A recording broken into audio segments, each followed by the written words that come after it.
Boa noite. Voar é perigoso?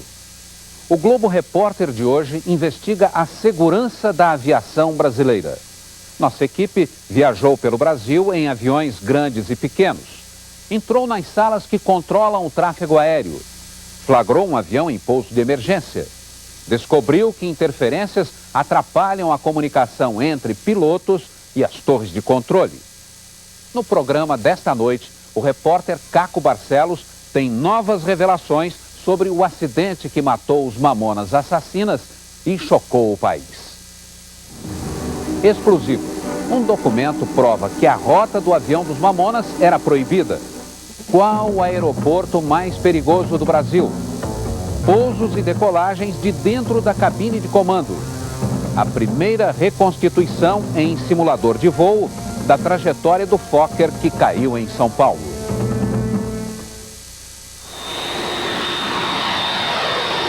São cenas reais, mas lembram um filme. O pedido para pouso de emergência chega à torre. Fogo na turbina.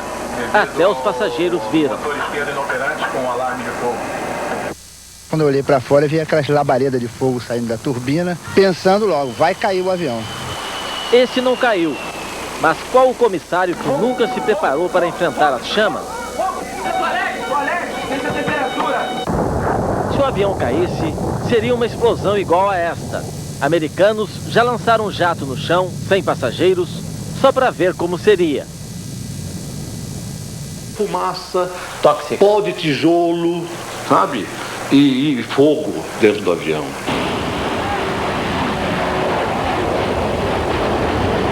A cada dia que passa, esse transporte fica mais seguro, confiável, mas ainda provoca medo.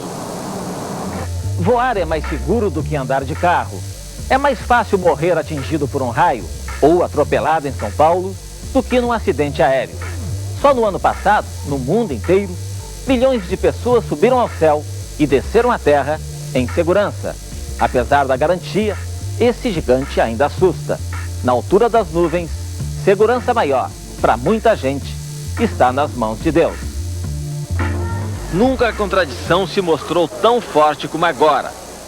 A aviação comemora recordes de milhões de horas voadas. Mas o transporte mais seguro do mundo nunca registrou tantas perdas como em 96. Ninguém sabe por quê, no mundo e no Brasil. O ano de 86, de 96, desculpe, foi pior em vítimas fatais do que o ano anterior. A tendência é que os aviões cada vez transportem mais passageiros e, logicamente, se exponham mais ao acidente com vítima. Pela primeira vez nos últimos 5 anos, o número de mortos em acidentes aéreos supera o número de acidentes de avião. Mata Atlântica, São Paulo.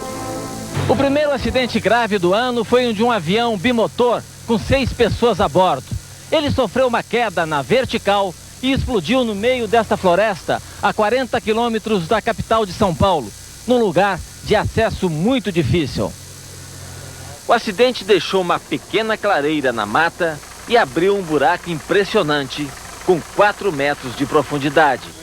Sem sobreviventes, a prioridade das equipes de socorro é desenterrar os motores. Os motores são importantes para se apurar uma causa? Também, bastante importante para a gente. Tentar analisar os motores e ver se houve algum problema com eles.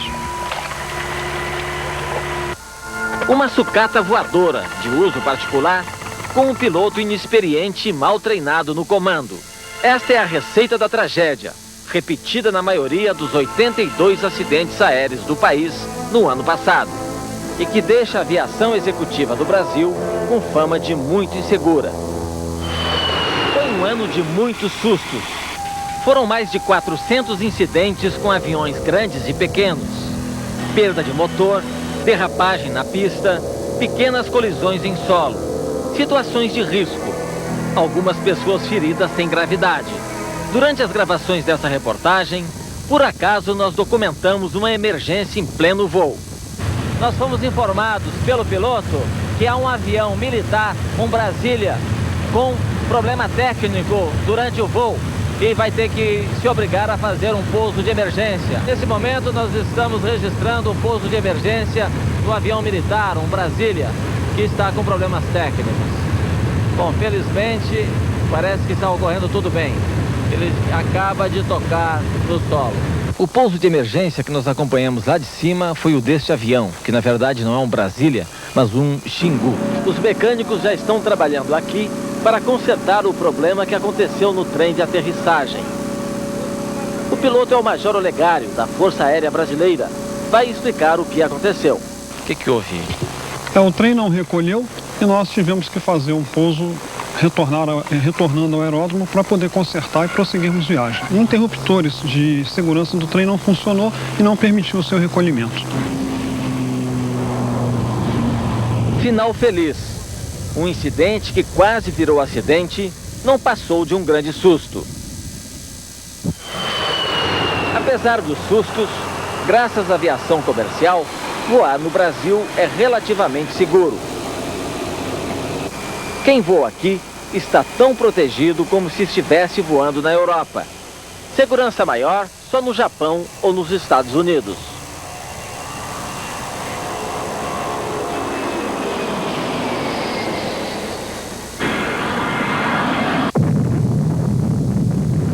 Um avião de carreira, quando desaba do ar, quase sempre deixa, além de trauma e sofrimento, alguma coisa positiva no meio dos destroços.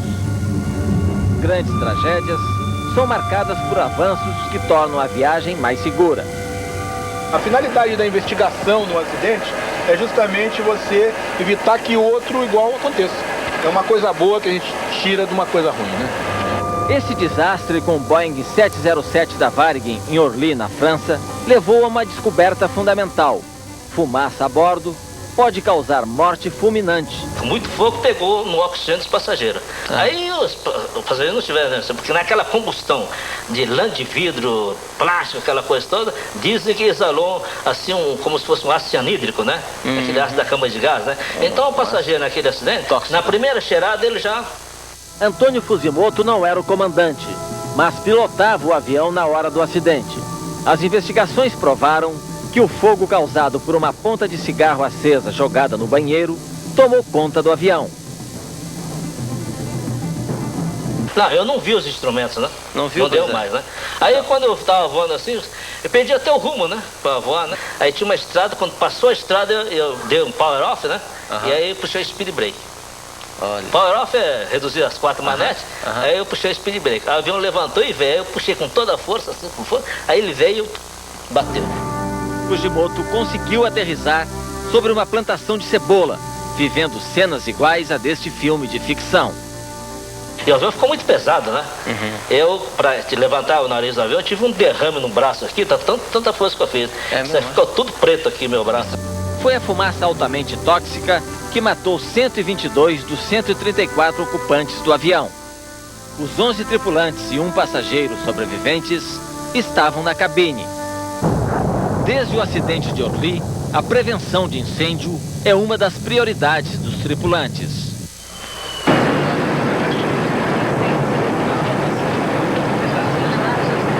Esse atendimento, sempre muito gentil da comissária, nos ajuda a esquecer que estamos dentro desse cilindro, dessa máquina tão desumana.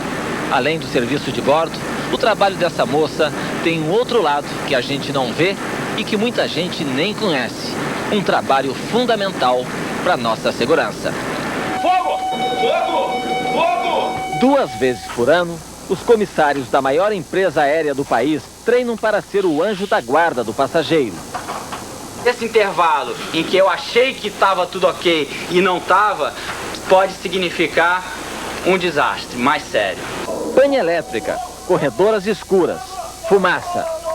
Para conter o fogo com escuridão a bordo, eles aprendem a se movimentar entre as poltronas com os olhos vedados.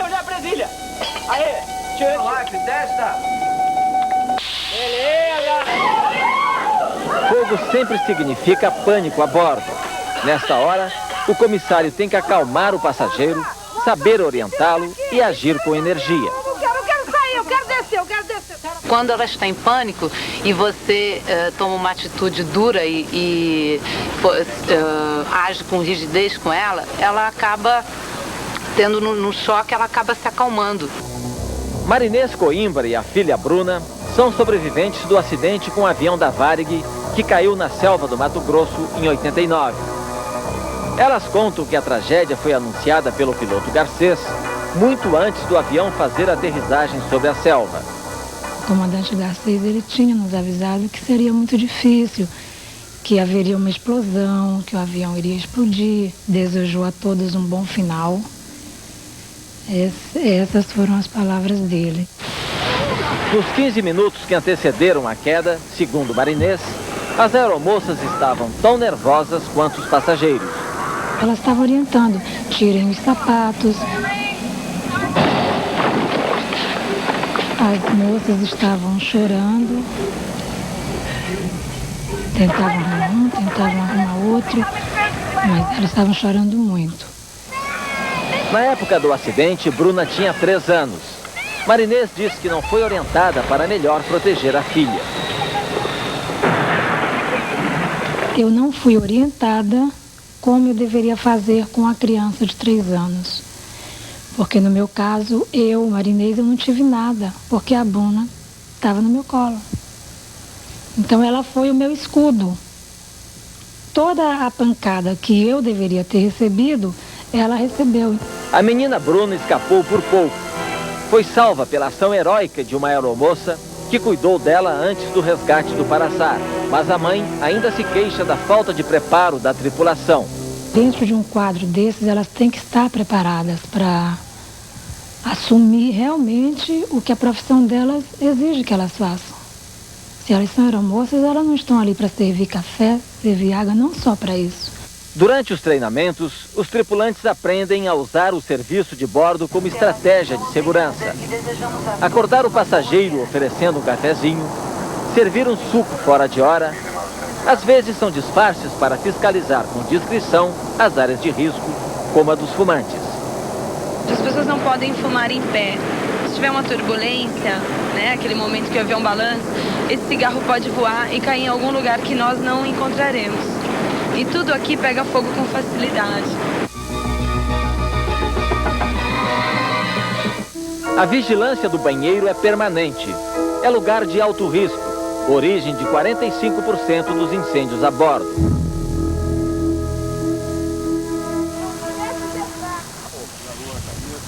As medidas preventivas se estendem ao forro das poltronas e revestimento de toda a fuselagem, fabricados com material anti-inflamável. Os comissários treinam duro para não esquecer as técnicas de combate à fumaça preta mortal. Essa fumaça preta é altamente tóxica. E se a pessoa inalar, o que acontece? Inalar, provavelmente vai desmaiar. Em quanto tempo? Depende da quantidade de fumaça, mas basta umas 2 ou 3 inalações já para começar a sentir o efeito da toxicidade. E dependendo do grau da fumaça, pode vir a morrer na hora.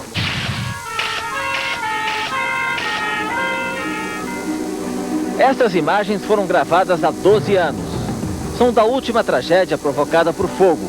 Durante a decolagem do velho Boeing 737-200 da empresa inglesa British Air Tours em Manchester, uma turbina explodiu e as chamas atingiram a parte traseira da fuselagem, matando 54 dos 130 passageiros.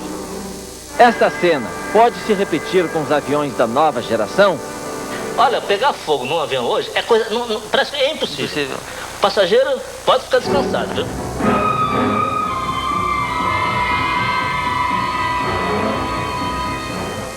Que riscos enfrentam os homens que desafiam a leveza do ar?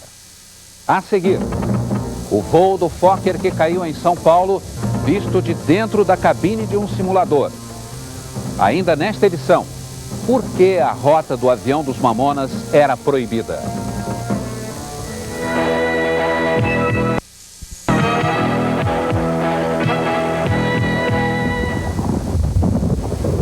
Desde Santos Dumont, este é o sinal de perigo à vista. Poucas profissões precisam respeitar e entender tantas forças da natureza. Além do apoio por rádio, os pilotos têm um radar a bordo que ajuda a desviar da turbulência mais severa. Isso aqui é chuva, ó. Essa parte mais verde? Aqui é chuva, é água, né? É água, tá? Aonde essa chuva começa a ficar mais densa, ela é amarela. Os pilotos são treinados a enfrentar todo tipo de temporal. Turbulência é a situação mais corriqueira da viagem, mas dependendo da intensidade, pode representar um trauma.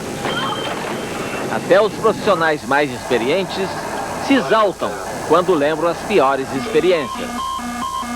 Nunca imaginei que eu fosse ver aquilo, as coisas e as pessoas voando dentro da cabine. A poeira subia nos descendentes, os manuais de voo batiam no teto. Era terrível. Havia um Segovia, um violonista estava no avião. E eu olhei para trás, só vi ele gritar, mi violão, que o violão batia no teto e batia no chão. Ele estava terrorizado que ia quebrar o violão dele. Turbulência derruba avião? Pode derrubar. É possível. Tem que ser muito forte. É forte, né? E uma desatenção dos pilotos. Né? A baixa altitude, né? A baixa altitude já derrubou muito avião.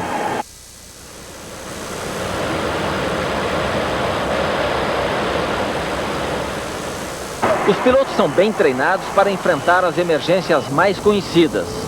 Mas o que acontece quando o problema não é tão comum? Na era do jato, 1 minuto pode ter dimensão infinita. Bastaram 40 segundos para se criar uma das maiores tragédias da aviação brasileira.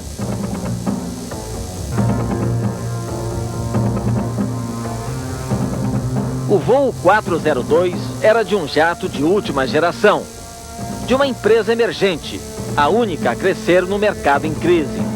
Decolava de um aeroporto seguro, estava há 34 anos sem uma grande tragédia. Com uma pane na turbina, o piloto ainda tentou desesperadamente voar. Por 40 segundos, até cair sobre as casas, matando 99 pessoas. As investigações ainda não foram concluídas, mas os resultados parciais mostram que o acidente podia ter sido evitado. Eu tenho absoluta certeza que o comandante Moreno não sabia o que estava acontecendo, ele não teve o aviso de que o reverso estava aberto, portanto ele não tinha o que fazer. O delegado Romeu Tuma Júnior, responsável pela apuração, já reuniu 10.000 páginas no inquérito. Depois de 5 meses de trabalho, ele está convencido de que um vazamento do sistema hidráulico provocou a abertura do reverso em plena decolagem. Um comandante que tinha feito o voo imediatamente antes do Moreno, de que havia tido uma pane na aeronave, um problema no sistema hidráulico. Ele informou que fez a anotação da pane no livro de bordo, não soube informar se ela foi sanada. Segundo a empresa, essa folha infelizmente caiu, nós não sabemos se ela foi sanada ou não. A informação que eu tenho da minha engenharia é que o comandante Barbosa, quando desceu do avião, pediu para recompletar o óleo do sistema hidráulico número 1. O avião tem 2 sistemas hidráulicos. Eu respeito a opinião do delegado Tuma, mas eu diria a você que a TAM tem sistemas de controle e operacional aprovado pelos melhores fabricantes de avião do mundo. O senhor acha que esse detalhe é irrelevante ou tem importância? Eu não dou nenhuma importância a ele. O piloto Flávio de Souza foi escolhido pelo Sindicato Nacional dos Aeronautas para representar a defesa dos colegas mortos. É um dos poucos homens que tiveram acesso a todas as informações do acidente. Nós pedimos que ele nos mostrasse na cabine de um jato o que aconteceu quando o reverso abriu na decolagem. Quando acontece isso, o motor não pode ser acelerado mais, ó. Tranca, ele não aceita mais ser acelerado. Tá. Entendeu? Isso é um interlock que a gente chama. Os pilotos não entenderam, naquele momento, não entenderam exatamente o que estava ocorrendo, né? Se descuidaram da parte de operação do avião, né? E foram tomar conta disso aqui. A polícia tem uma explicação para a falha dos pilotos. O alarme sonoro que avisa quando há uma pane no reverso estava inibido para as decolagens do jato Fokker. Só funcionava depois que o avião atingiu uma altitude de 1000 pés. E o voo da tragédia não chegou a ultrapassar 250. O sistema de reverso não é previsto dar pane abaixo de 200 nós. O senhor confirma então que o alarme para pane de reverso estava inibido no Fokker? O sistema estava desde a fábrica o sistema vem inibido. Por que isso? Por uma decisão do fabricante, enfim, que poderia ser mudada com uma opinião ou com uma sugestão de um usuário até. Os pilotos do Fokker teriam enfrentado ainda uma outra pane, um defeito no sistema de pilotagem automática que tornou ainda mais complicado entender o que estava acontecendo. Outra coisa que eles confundiram foi o sistema de autothrottle, que é esse sistema aqui, tá? Que é um sistema que faz toda a aceleração do avião sozinho. Eles acharam que por uma falha desse sistema, uma das manetes tinha sido comandada por esse sistema automático, para trás. Então eles entraram praticamente em luta com essa manete, entendeu? Só que não era o autothrottle, era o reverso e ele não sabia. Todos os sistemas de reverso desse avião e de mais alguns aviões do mundo que funcionavam com esta lógica foram modificados. Em primeiro lugar.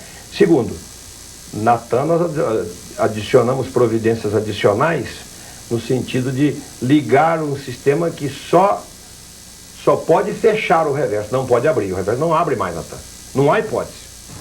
Nós reproduzimos num simulador a pane que derrubou o Fokker. A simulação da abertura de reverso na decolagem mostra que se o alarme acusar o defeito, é relativamente fácil consertar o problema. Basta desligar o motor.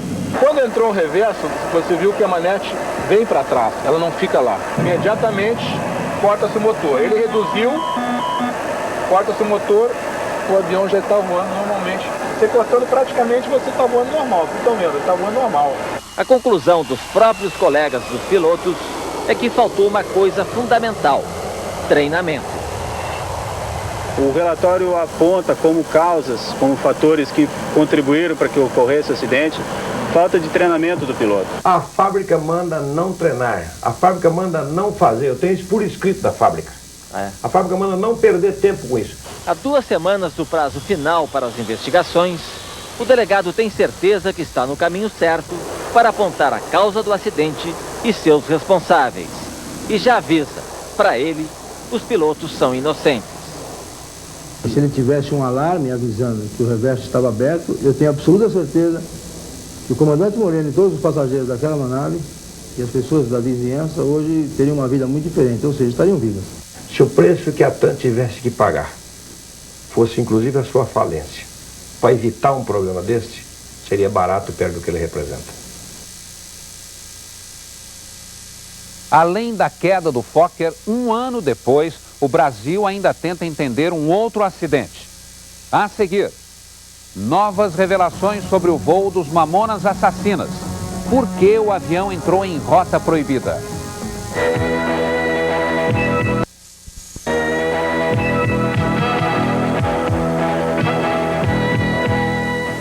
A maior cidade da América do Sul exige alta precisão tecnológica. A frequência de pouso e decolagem em São Paulo classifica o espaço aéreo da cidade como zona potencial de colisão. Um problema preocupante no Brasil, que causa grandes desastres em todo o mundo. Índia verão do ano passado. 2 estrelas de transporte de massa, um jumbo da Arábia Saudita e um Ilyushin do Cazaquistão, se desmancham no ar, depois de uma colisão a 2.000 metros do solo de Nova Delhi. Foi o pior desastre da aviação comercial. 351 mortes na lista das fatalidades de 96. O congestionamento nas avenidas aéreas foi a causa do acidente. Por erro de comunicação ou descuido dos controladores de voo, os pilotos foram guiados ao choque. Índia 09, chame pronto para o táxi, entendeu? Do trabalho desses homens depende a segurança de 1 milhão de pessoas por mês, que saem ou chegam de avião ao maior aeroporto de São Paulo. Esses pontinhos aqui são uma aeronave em pouso, ela já está no solo. Guarulhos, boa noite, o 820 Central. Ela que está chamando aqui agora. Nossa visita à torre de controle do Aeroporto Internacional de Guarulhos é numa noite péssima para se voar. O céu está coberto de nuvens pesadas, com chuvas, ventos fortes, trovoadas.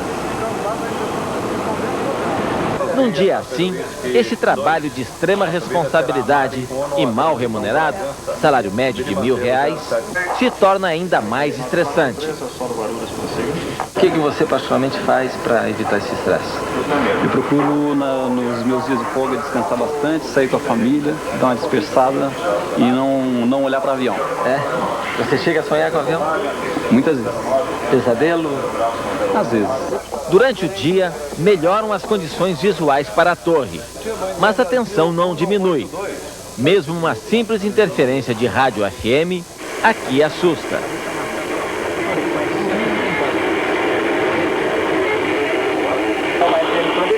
Operando numa frequência não autorizada, que está causando essa interferência. Elas interferem, inclusive, nos instrumentos de aproximação, nos instrumentos que dão a indicação do rumo da pista para a aeronave. Congestionamento não é uma realidade somente das ruas de São Paulo. A partir dos anos 90, passou a ser também um problema grave nos céus da cidade. Quem vai nos mostrar como está o tráfego lá em cima é o comandante Luiz Fernando Colares, presidente do Sindicato dos Aeronautas e piloto internacional, com 22 anos de profissão e 16.000 horas de voo. O que você considera mais grave aqui em Congonhas? O problema aqui de Congonhas, como podem ver, são as várias edificações em volta do aeroporto. Nós temos aqui alguns prédios localizados bem próximo ao eixo da trajetória da aproximação final. Se você estiver em condições de visibilidade restrita, isso é uma preocupação a mais para o piloto, e caso ele venha obter um sinal espúrio dessas informações de rádio que necessitam a orientação para o pouso, irá preocupar mais ainda. Apenas 40 quilômetros separam os aeroportos de Cumbica e Congonhas. Na velocidade de jato, é quase nada. São 4 minutos, ou menos. Essa proximidade obrigou o DAC a criar uma zona de tráfego proibido, chamado pelos controladores de voo de zona de não transgressão. Esse pontilhado significa o quê? Esse aqui que você está falando? É a zona de não transgressão. Isso é a zona de não transgressão. Bom, por que esse VASP está dentro da área, né? De não transgressão, né? Não transgressão. É justamente para dar uma separação ideal com o tráfego que está à frente dele.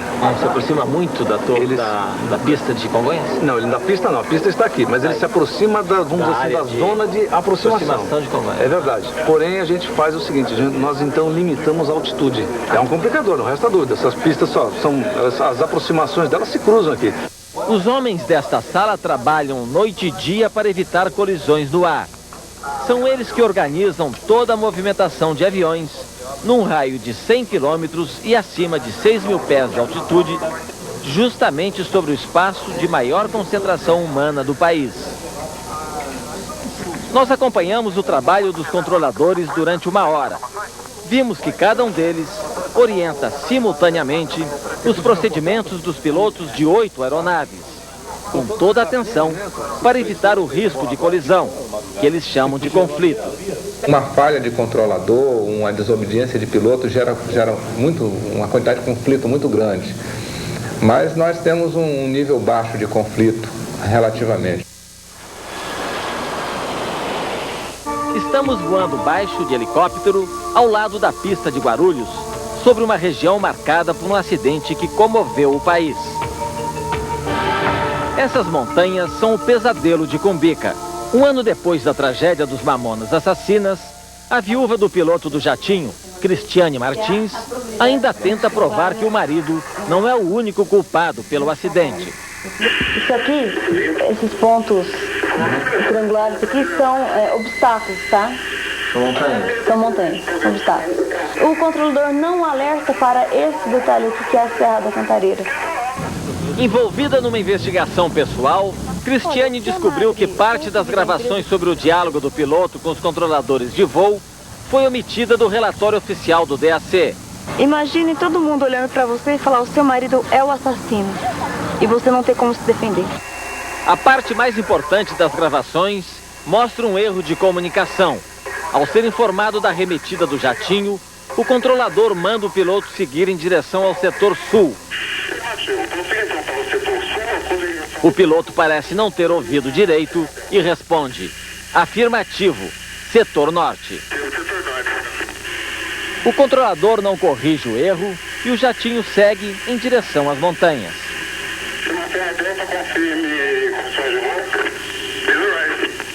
A última imagem do jato na tela do radar é esta.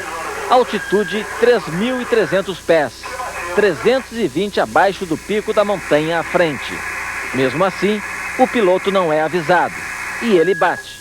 A luz dos mamonas assassinas do radar se apaga.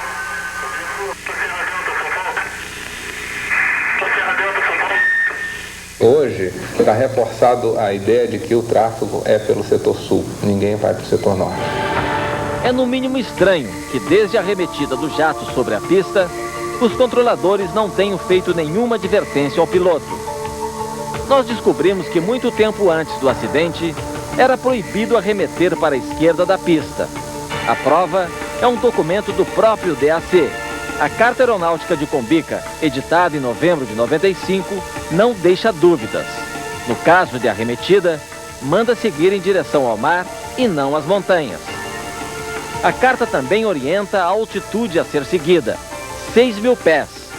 E a imagem do radar mostra que no momento em que o piloto fez o último contato com a torre, o jatinho estava muito abaixo dessa altitude. E o pior, sobre a zona proibida das montanhas. A cena do acidente dos Mamonas não é um caso isolado. Batidas contra obstáculos são um dos principais problemas de segurança da aviação brasileira, sobretudo nas áreas não cobertas pelo radar, a maioria na Amazônia. A partir desta sala do Centro de Controle da Aeronáutica em Brasília, é possível monitorar 80% do espaço aéreo do país. Nós estamos numa quarta-feira, 4 horas da tarde. Neste momento, os controladores estão acompanhando a movimentação de 90 aeronaves no espaço da região sudeste do país. Eles fazem esse trabalho através das imagens do radar que recebem neste monitor. Cada ponto deste iluminado representa um avião em movimento. Eles ficam também o tempo todo em contato com os pilotos, através do sistema de rádio. Nós vamos tentar agora conversar com o piloto que está num avião da Rio Sul, fazendo o percurso do sul da Bahia em direção a São Paulo. Alô, comandante, aqui é o repórter Caco Barcelos, do Globo Repórter.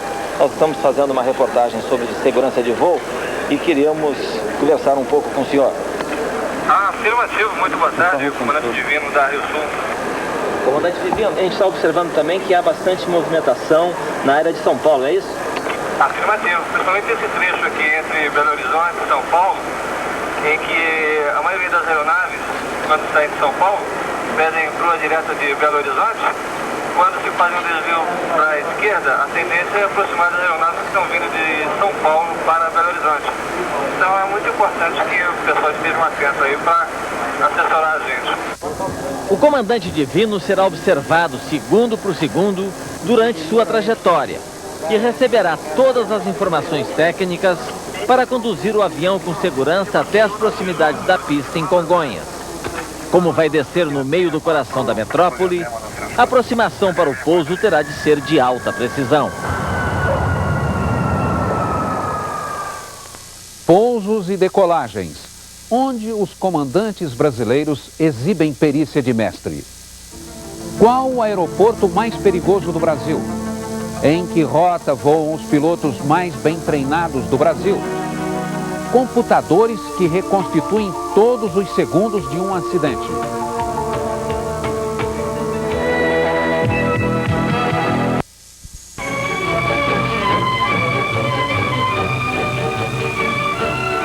Era o orgulho da capital da República. Até o enorme obstáculo ao sul tinha o seu encanto. Naquele tempo, quando se voava no máximo a 300 km por hora, era fácil desviar do Pão de Açúcar.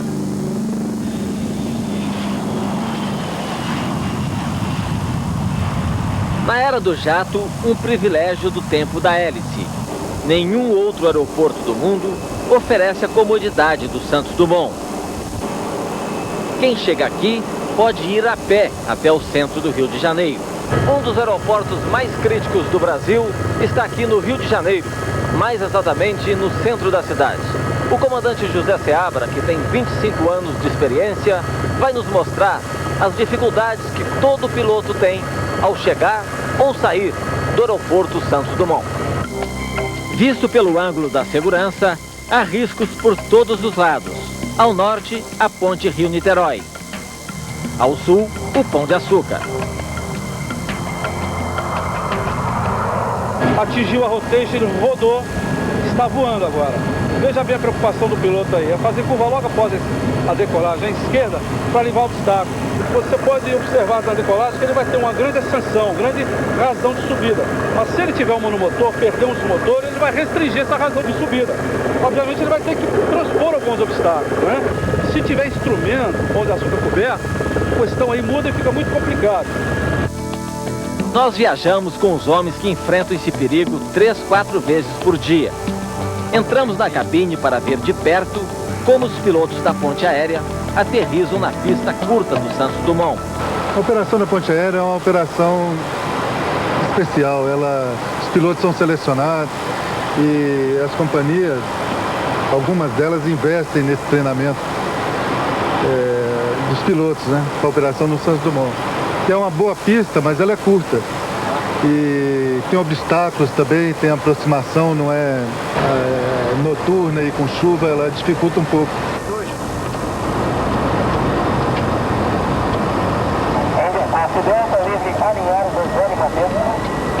De helicóptero, percorremos uma das rotas de descida ao Santos Dumont. Passamos ao lado das montanhas e sobre os prédios, na altitude de voo dos aviões da Ponte Aérea Rio-São Paulo. A pista, boa para aviões pequenos, está no limite de segurança para os jatos. Ele tem que tocar naquela marca branca. Se ele não tocar na marca branca, ele vai ter que arremeter. Ele não tem pista suficiente. Ó, você vê que ele vai tocar ainda as duas marcas brancas. Tocou certo. Se não tocar aqui, ele tem que arremeter. Se ele passar um pouco mais, dependendo da velocidade que ele estiver, ele terá que arremeter. Ele não vai parar, ele vai tomar um belo banho na Baía de Guanabara. As estatísticas mostram que 80% dos acidentes ocorrem nas áreas próximas dos aeroportos. É que os procedimentos de subida e descida exigem o máximo da dupla de pilotos: concentração, rapidez de raciocínio, agilidade e uma coisa que anda em falta: harmonia, um bom relacionamento entre eles. As informações da caixa preta de aviões acidentados mostram que os pilotos nem sempre se entendem. Estas são imagens da última tragédia com o avião da VASP em 82. Eram 11 horas da noite. O piloto, que saiu de São Paulo com 120 passageiros, estava autorizado a voar perto de Fortaleza, numa altitude de 1.500 metros. O avião desce desse nível. O piloto não estabiliza, nem avisa a torre. O avião continua baixando quando o copiloto vê os morros e avisa timidamente o comandante. Tudo registrado na caixa preta. Ouça a gravação dos instantes finais, quando o Boeing da VASP voa a 610 km por hora a uma altitude de apenas 350 metros.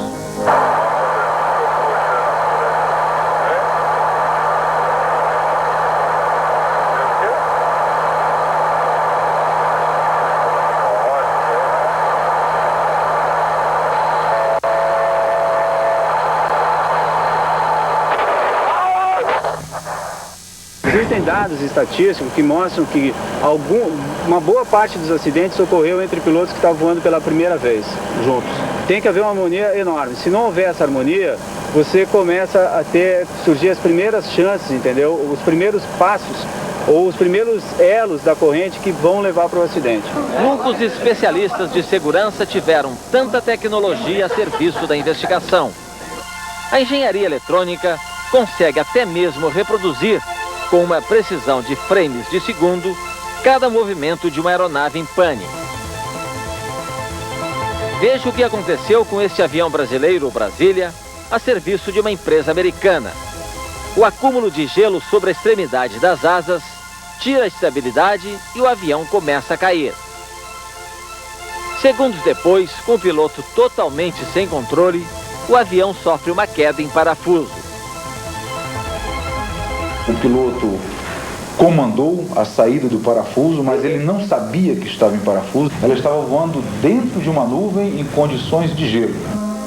Agora uma manobra feliz do piloto. Ele baixa o trem de pouso e, aos poucos, consegue estabilizar o Brasília e escapar do pior. Nesse acidente, apesar dos pilotos terem sobrevivido, claro que facilita a investigação, mas se eles não tivessem sobrevivido, nós teríamos exatamente o mesmo programa, porque o mais importante são as informações dos gravadores de voo. Nos Estados Unidos, os investigadores aeronáuticos reconstituem no computador os acidentes com as gravações do diálogo dos pilotos. O resultado tem a dramaticidade de cinema.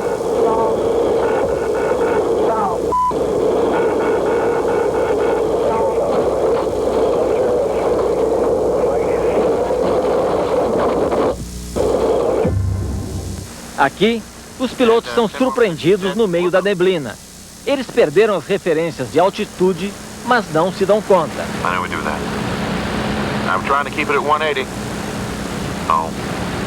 O avião vai caindo, mas os pilotos acham que estão agindo corretamente. As últimas palavras do comandante são otimistas. Nice and easy. Bom e fácil. Nice and easy. Reconstituir acidente é tão importante para as investigações que levou o CENIPA a criar um cenário real. Cada monte de ferro retorcido neste gramado em Brasília reproduz exatamente a situação encontrada no local de alguma tragédia da aviação brasileira.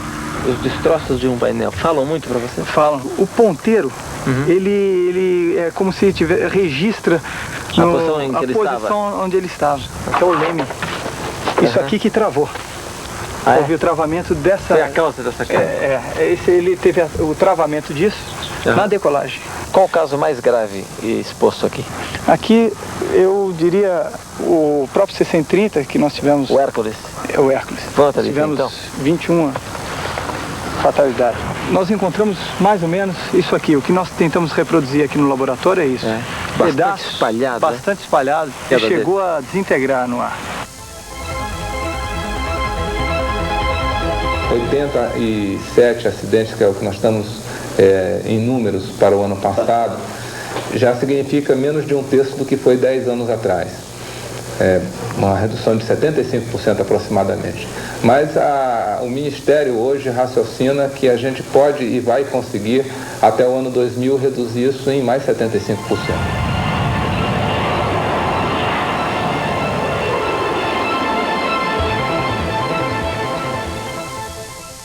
O que acontece quando o risco está fora do avião? A seguir, garças e urubus na rota de voo de um dos maiores aeroportos do país.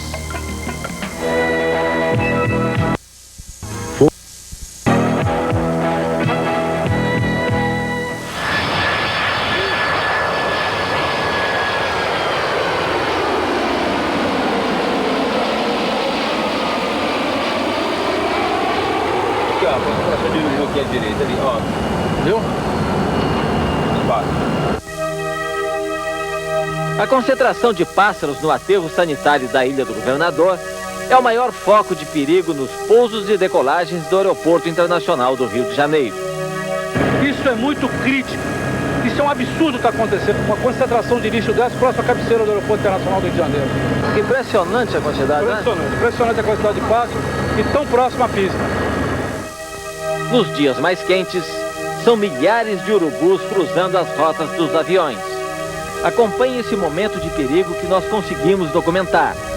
Gravado com lente de longo alcance, não dá para saber exatamente a que distância os urubus estão do avião.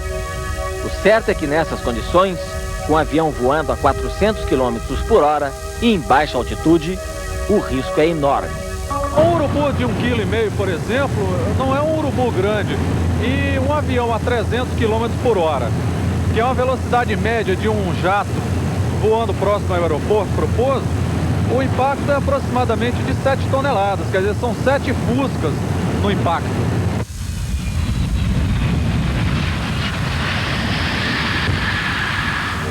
Nos últimos 10 anos, foram 1.046 acidentes com pássaros. Aqui um exemplo impressionante. O Major Carlos nos mostra o que pode acontecer quando um jato colide com um pássaro no ar. Esta era a turbina de um avião de guerra, o Mirage. Veja como ficou depois que bateu no urubu.